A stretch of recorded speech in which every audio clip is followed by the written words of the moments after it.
Good evening guys, welcome back to my channel. तो कैसे हैं आप सब? आई होप सब अच्छे होंगे, मैं भी अच्छी हूँ।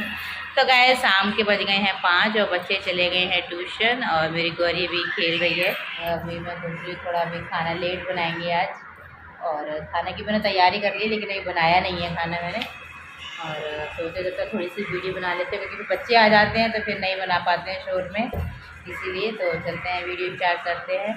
तो गाइज मेरे पास कमेंट आए थे आपके, सारे लिख रखे हैं कॉपी में, मैं भूल जाती हूँ कमेंट कौन कौन से हैं, नाम भूल जाती हूँ मैं, तो इसलिए मैंने लिख लिया है। और तो मेरे पास एक कमेंट था पुष्पा चौधरी का कि दी आपके पति ठीक हैं क्या? तो मेरे पति अब एकदम बिल्कुल ठीक हैं और जॉब भी जा रहे हैं, तो अब एकदम ठीक है। उनकी दवाई भी चल रही है, दवाई बराबर चल रही है उनकी, और आगरा से दवाई चल रही है, अब एकदम ठीक। और दूसरा कमेंट था मेरे पास पुष्पा राज लोधी का, आप दी जीजा जी की तबीयत कैसी है? ड्रेसिंग होती थी, अब क्या हुआ? उनकी पहले ड्रेसिंग होती थी और ड्रेसिंग मैं ही करती थी उनकी सारी, और अब जब से वो जॉब पे जाने लगे हैं तब भी वो ड्रेसिंग अपने आप ही करते थे वहाँ पर राजस्थान में। और फिर उसके बाद धीरे धीरे अपने आप ही गंदगी आना बंद हो गया, ड्रेसिंग भी डॉक्टर ने मना कर दी थी। और जब तक मैं उनके साथ में थी गाँव में तो मैंने ही उनकी ड्रेसिंग करी है, लेकिन अब वो एकदम एकदम ठीक हैं। और डॉक्टर भी अच्छे हैं आगरा वाले, उन्होंने एकदम दवाई बोली है, दवाई तुम्हारी बराबर चलेगी, और अभी तक एकदम ठीक है, वो अच्छे स्वस्थ हैं। आप लोगों की कृपा से, भगवान की कृपा से बिल्कुल अब ठीक है। और दूसरा ही उन्हीं का, सुमन जी का दूसरा ही कमेंट है कि जीजा जी थोड़ा कम बोलते हैं और थोड़ा उदास सा रहते हैं, ऐसा क्यों? तो वो कम नहीं बोलते हैं, वो बोलते हैं अब ऑफिस से आते हैं, अब एकदम से आके क्या बोलें, और समझ में भी नहीं आता है एकदम से आके क्या बोलना है क्या नहीं। उदास नहीं रहते हैं वो, थोड़ा सा वो ये है कि ऑफिस की टेंशन रहती है तो इस वजह से थोड़ा थोड़ा उदास रहते हैं, और तो कुछ नहीं है। अब जब अपना फ्रेश वगैरह हो जाते हैं उसके बाद फिर अपना बोलना चालू करते हैं, वैसे तो कम नहीं बोलते हैं वो। और उन्हीं का तीसरा कमेंट है कि दीदी आप बहुत मोटे होते जा रहे हो, आप डाइटिंग स्टार्ट कर लीजिए। तो डाइटिंग तो मैं नहीं कर पा रही हूँ वो इसलिए क्योंकि अभी गौरी दूध पीती है, और फिर मुझे दूध पीती है वो, और फिर मुझे लगती है भूख, और मुझे इतनी भूख लगती है कि फिर भूख कंट्रोल नहीं होती है मेरे से। अब ये रात भर मेरे मेरे साथ ही लेटती है और मेरा ही दूध पीती है, तो मतलब ऊपर का तो बिल्कुल छूती तक नहीं है। जब से इसने 6 महीने दूध पिया है ऊपर का, और मतलब 6 महीने में मेरा भी पिया है इसने, ऊपर का भी पीती थी, लेकिन फिर इसने एकदम से छोड़ दिया है। और फिर अब बोतल से भी दूध नहीं पीती है, वैसे भी नहीं पीती है, और बस जो भी कुछ है मेरा ही पीती है। वो थोड़ा बहुत बिस्किट है, नमकीन है, रस वगैरह ये खा लेती है, रोटी वगैरह, लेकिन दूध तो वो मेरा ही पीती है अभी। इसलिए मैं डाइटिंग नहीं कर पा रही हूँ, इसलिए मोटी हूँ, तो ज़्यादा मोटी तो नहीं हूँ, ठीक ठीक हूँ। और वही डाइटिंग सोच तो मैं भी रही हूँ लेकिन जिम वगैरह जाने की, लेकिन हिम्मत ही नहीं होती जाने की, तो शरीर इतना पहले से दर्द करता है, और फिर अब जिम जाओगे तो और दर्द होने लगेगा, इसलिए मैं जिम की अभी तो सोच ही नहीं सकती जब तक गौरी बड़ी नहीं हो जाती है, और फिर तो अपने आप ही शरीर ठीक हो जाएगा। और 3 ऑपरेशन हैं, तीनों बच्चे ऑपरेशन से हुए हैं, जाहिर सी बात है मोटापा तो थोड़ा बहुत बढ़ना ही बढ़ना है, मोटापा जाएगा तो जाएगा कहाँ? तो ऑपरेशन वाले शरीर का मतलब जिसका भी ऑपरेशन होगा वो तो थोड़ा बहुत तो मोटापा आ ही जाएगा, क्या कितना ही कुछ कर लो। तो यही 3-4। और पुष्पा चौधरी जी का ये कमेंट भी था कि आपका बेटा बहुत समझदार है, इतना परेशान करता है मेरे को बहुत ज़्यादा, जितना आपको दिखता होगा जी बहुत शरीफ है, बहुत शरीफ है, बहुत बोलता है जी, बहुत परेशान करता है मेरे को, जितना बड़ा होता जा रहा है उतने परेशान करता है जी। कितना भोला लग रहा है, सीधा है ना ये, बहुत सीधा है। देखो जो बच्चे फेस से सीधे लगते हैं ना तो सीधे नहीं होते हैं, इसकी सीधाई पे मत जाना कोई भी, वो हम जानते हैं कैसा है ये लड़का, वो हम जानते हैं लड़का कैसा है, बहुत समझदार है वो तो बात ठीक है, समझदार भी है, अब खूब बड़ी बड़ी बातें भी करता है, और गौरी का भी ध्यान रखता है, खूब खुशी का भी ध्यान रखता है। समझदार तो है लेकिन चेहरे पे नहीं जाना। सुनीता जी का भी कमेंट था, सुनीता मारुति करके है कोई आईडी उनकी, कि मुझे खुशी दीदी बहुत प्यारी लगती है।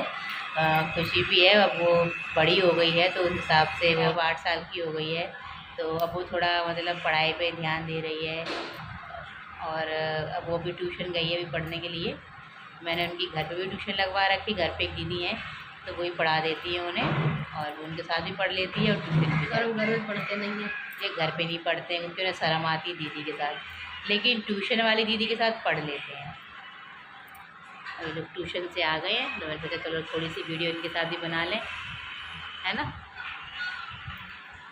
तो गाइज़ एक कमेंट सरोज गोयल 8390 का भी मेरे पास ये कमेंट आया है कि प्लीज़ एक बार चटनी की रेसिपी बता देना बेटा, बिकॉज़ पहले तहरी बनाई थी उसके साथ मैंने टमाटर की चटनी बनाई थी।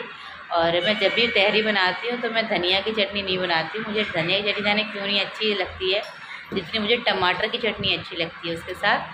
तो मैं जब भी बनाती हूँ तो टमाटर की चटनी ही बनाती हूँ, और अचार वगैरह घी वगैरह हो जाता है तो अच्छी लगती है उसके साथ तहरी। तो टमाटर की चटनी में मैंने कुछ नहीं डाला था, सिर्फ लहसुन लिया था और मैंने हरी मिर्च की बनाई थी। अगर आप हरी मिर्च ना डालें तो उसकी जगह आप लाल मिर्च भी डाल सकते हैं, सूखी वाली या फिर कुटी वाली जो मिर्च होती है वो डाल सकते हैं। मतलब आपकी जैसा भी आपको अच्छा लगे वो वाली मिर्च आप डाल सकते हैं। तो मैंने तो हरी मिर्च की ही बनाई थी, हरी मिर्च और टमाटर, और 3-4 कली लिया था मैंने लहसुन के, और बस ये 2-3 चीज़ें डाल के, नमक, और बस ये 3-4 चीज़ें डाल के पीस लिया था उसे, और हल्का पानी डाल के ही पीसा था क्योंकि टमाटर में वैसे ही पानी रहता है। और पीस लिया था। इतनी टेस्टी सब चटनी बनती है ना, आप ऐसे भी खा सकते हैं, रोटी भी खा सकते हैं, और वो तो पराठे के साथ या तहरी के साथ भी बहुत अच्छी लगती है। कभी आप ट्राई करना, बना के देखना। अगर आप लहसुन खाते हैं तो लहसुन डाल सकते हैं, अगर नहीं खाते हैं तो लहसुन डाल भी सकते हैं। एक कमेंट मेरे पास आया था मैं लेकिन वो स्क्रीनशॉट नहीं ले पाई थी। उनका मैसेज था कि उनका कमेंट था कि दीदी आपने 1 साल बहुत स्ट्रगल किया है। ये बात तो सही है, मैंने 1 साल बहुत स्ट्रगल किया है क्योंकि इनकी बहुत ज़्यादा तबीयत ख़राब हो गई थी। और वही है, जब घर में कोई परेशान रहता है तो उसके साथ तो स्ट्रगल देखिए करना ही पड़ता है, चाहे हम हों चाहे बच्चे हों, तो हम सब ने ही किया था और करना भी पड़ा हमें क्योंकि तबीयत इनकी बहुत ख़राब थी और हमें मजबूरी यहाँ से खाली भी करना पड़ा और गांव भी आए। तो बस अब ये है कि अब ठीक हो गए हैं और हम लोग अब अच्छी जगह भी आ गए हैं मथुरा में। अब एकदम ठीक हैं, दवाई चल रही है, परफेक्ट हैं। अब अपना अच्छे से जॉब जाते हैं, शाम को घर आते हैं, तो बस यही चाहिए होता है और क्या। और बस अब वो जो पुराने दिन थे वो अब याद करते हैं ना तो बड़ा वो लगता है, लेकिन हमें वो पुराने दिन याद नहीं करना चाहती। और बस जो भी है सब, जो भी दिन अब आएँ अच्छे अच्छे ही आएँ, बस यही मैं भगवान से चाहती हूँ, मांगती हूँ भगवान से कि भगवान जो भी दिन आए अच्छे अच्छे ही आएँ। मैंने 1 साल जैसे तैसे काटा है वो मुझे ही पता है, और ये बहुत परेशान थे, कैसे क्या हम लोगों ने वो मैं ही जान सकती हूँ। बच्चे हैं और मम्मी पापा हैं, सभी ने किया था। ठीक था सभी। तो गैस कैसा लगा आपको आज का मेरा ब्लॉग तो पसंद आया हो तो प्लीज़ लाइक करना, कमेंट करना, शेयर करना और मेरे चैनल को सब्सक्राइब करना। और आप लोग ऐसे कमेंट करते हो तो बहुत ही अच्छा लगता है सच्ची में, कि बच्चों के लिए और मेरे लिए बहुत ही अच्छे अच्छे कमेंट करते हो ना, तो सच्ची में दिल खुश हो जाता है। तो ऐसे ही आगे कमेंट करते रहना अच्छे अच्छे, और बस आप सभी को दिल से थैंक यू। और अब मैं इस वीडियो को यहीं पे करती हूँ एंड। तो कैसा लगा आपको आज का ब्लॉग अगर पसंद आया तो प्लीज़ लाइक करना, कमेंट करना, शेयर करना और मेरे चैनल को सब्सक्राइब करना। तब तक के लिए बाय बाय, गुड नाइट।